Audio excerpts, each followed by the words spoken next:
Bem, a música de vocês, acho que o pontos fortes, né? É muito dançante, tem a crítica social, mas é muito pedrada, assim, muito swingada.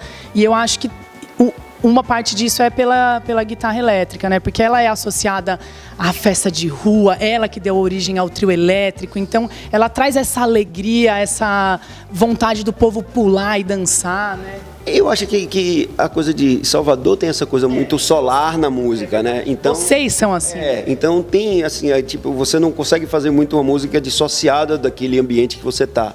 Então eu acho que é tudo, sabe? Acho que a guitarra, é a percussão, é o jeito que se canta essa coisa de essa coisa muito de um diálogo que o tempo inteiro tem, né? Que você vê nos blocos afro, que você vê em coisa de samba, que pergunta e que responde. O Russo faz isso o tempo inteiro, que também é uma referência do Sound System, você está o tempo inteiro ali perguntando e resposta. Aí vem a guitarra como uma voz, e muitas vezes faço trechos, o Russo outros como melodia. Então acho que isso dá essa alegria e essa coisa mais solar. Bem característica dos soteropolitanos e da Bahia como um todo. Mas isso, e aí também e muitas vezes fugindo um pouco de um estereótipo só de uma coisa alegre no sentido de que é só pelo carnaval ou de uma maneira, mas é vibrante nesse sentido que você fala. Não, vocês têm a crítica social, né? Vocês questionam o status quo, a ordem, vem um pouco com um lance subversivo, mas não é de uma maneira triste, pesada, é vibrante, é alegre, isso é legal. Eu acho que isso reforça muito essa coisa da mensagem chegar, né? Porque se você, como o Benegão, nosso mestre, fala, né? Assim, tipo, respeite o seu desejo, celebre festeje o seu direito de festejar, né? Então é isso, você tem quando a crítica vem também com uma coisa alegre e dançante, ela chega e você também está se divertindo, você também está brincando ali, mas tem uma coisa, né? Então não fica só como música de protesto dentro de um universo que você tem que estar desse jeito que você fala, mas fechado. Eu acho que isso, em alguns momentos, você precisa ser assim, em alguns momentos isso faz com que chegue lá.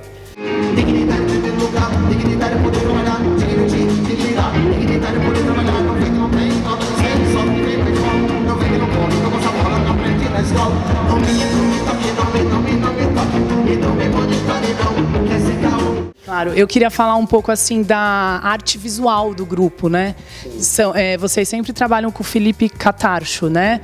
Então, assim, ele cria as capas dos discos, que são lindas e tem uma identidade própria, os clipes também. Então, vou citar aqui como exemplo o clipe da música Invisível, né? É incrível, é uma crítica social, né? Vocês estão falando assim sobre os personagens da cidade que são invisíveis, né? Então, por exemplo, o cara que segura a corda dos blocos, né? O cordeiro. Daí até no clipe tem o cara que vende as latinhas de cerveja. Então tem lá um homem que a cabeça dele é o homem-lata, né? Que é um isopor de vender cerveja. E tem o catador de lata que a cabeça dele é um lixo.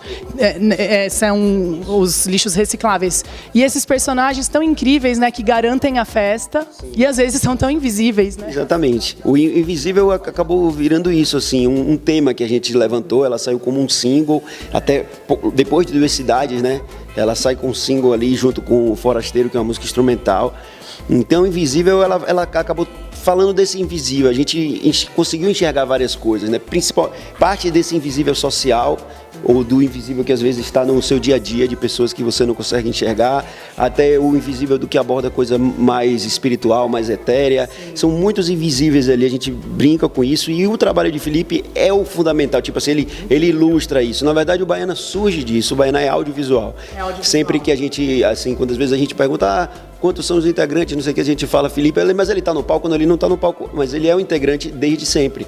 Então, assim, na origem do Baiana, as primeiras coisas, melodias de guitarra, as músicas instrumentais ainda, com coisas que a gente fazia de pré-produção, já tinha imagens sendo pensadas disso, com essas mesmas referências que a gente também tem na música. Então, isso é uma coisa que se retroalimenta.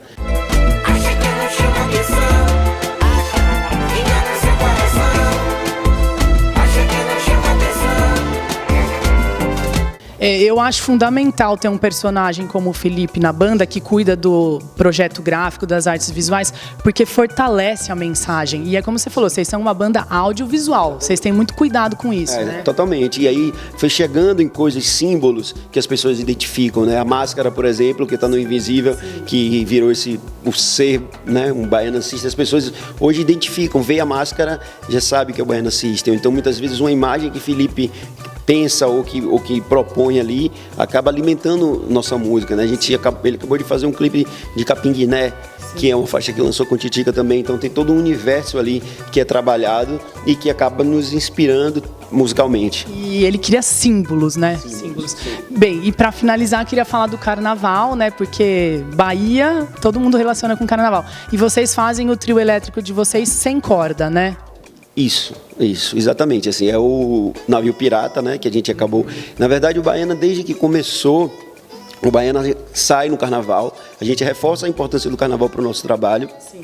É muito como um acontecimento social, muito mais do que a festa em si. A gente sabe da importância do que o carnaval tem para a cidade, para a construção desses arquétipos, dessas imagens e dessa força.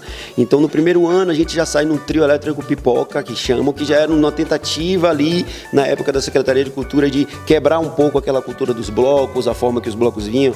Dos abadás caríssimos, que custam R$1.000, R$2.000, R$3.000 e que segregam mesmo, né? Exatamente. Então, era uma coisa que meio que minou a coisa cultural do carnaval de uma maneira muito forte, assim, foi secando aquilo, né? Então, isso criava uma coisa mesmo, um separatismo dentro do carnaval, uma quebra de espontaneidade. Eu fiz questão de perguntar isso, abordar esse assunto, porque eu sou super contra a corda. Eu gosto de carnaval de rua aberta, todo mundo junto, porque o carnaval nasceu assim para integrar, não para segregar. Então, acho incrível que vocês tenham essa iniciativa.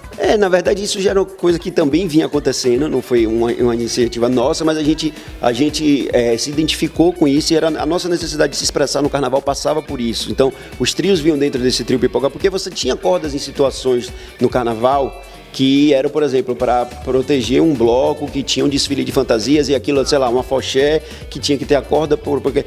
Mas isso criou um sentido comercial dentro disso e se inverteu a lógica. Então, a gente veio fazendo isso e depois a gente foi sentindo também a necessidade de diminuir esse trio elétrico, sair de um trio grande que distanciava ainda mais, voltar para os trios como eram antes, trios menores e melhorar, investir nesse som. E isso foi... mais uma vez pensado como um ideal, como um navio pirata, né? Então, essa ideia da pirataria também ali meio que quebrando essa lógica ali do carnaval. E é uma coisa que alimenta a gente mesmo, assim. A gente sempre espera o carnaval para o trio pirata ir para a rua. E as pessoas que também vinham sentindo isso, acabou que juntou isso, assim, sabe? Assim, a expressão artística nossa ali na rua disponível para as pessoas e as pessoas querendo ter aquilo e sem ter espaço para ter. E aos poucos a gente, com outros artistas, foi fazendo isso chegar. Bem, eu e a Roberta, minha amiga que está aqui, nós vamos em 2018 ver vocês, só falta saber a data. Bem, queria agradecer muito, foi demais conversar com você. Obrigada, Beto. Mas valeu, prazer, um abração. E nós vamos acompanhar o show. Obrigada.